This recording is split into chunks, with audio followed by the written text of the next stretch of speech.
maganda ka. Hindi ka bagay dito sa kalye. Sa akin ka muna. Bibigyan kita ng bako. Do you have videos of them? Yes, sir. I can send you 3 videos for only 5,000 pesos. Gandahan mo naman yung sayaw mo!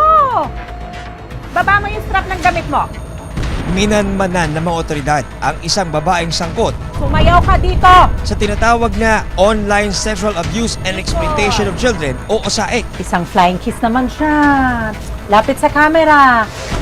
Ang pagbebenta ng malalaswang mga larawan at videos ng mga menor de edad online.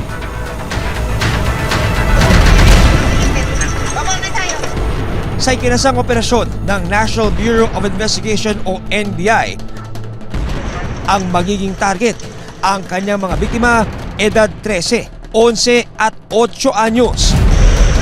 Masagip na kaya ang mga bata mula sa makamundong gawaing ipinapagawa sa kanila?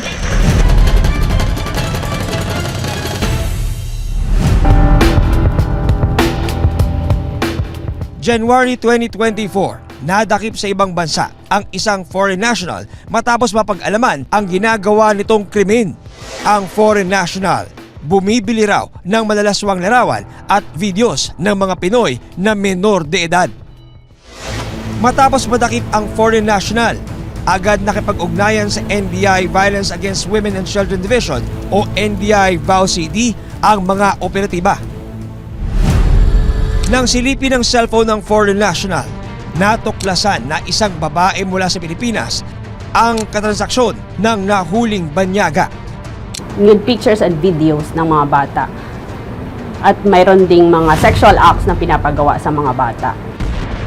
Dahil dito, nagsagawa ng surveillance ang NBI VAU-CD para matukoy ang pagkakakilanlan ng babaeng nagbebenta ng malalaswang larawan at video ng mga menor de edad. Nag-online surveillance tayo and then afterwards nahanap din natin ang location, kung ang totoong identity ng subject na to, ang mga identity ng mga bata. Hanggang nitong Marso, natukoy ng mga otoridad ang posibleng kinaroroonan ng target. This is Vanessa. She's 8 years old. Very young, very fresh.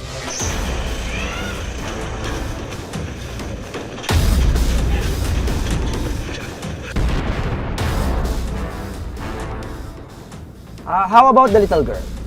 Ano tayo ng isang undercover para ma-engage natin itong Filipina na nagsisend ng mga videos and photos ng mga bata na nakahubot-hubad.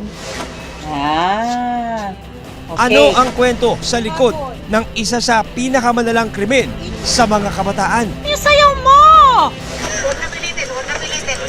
Sino ang babaeng target at ano ang matutuklasan ng NBI tungkol sa kanya?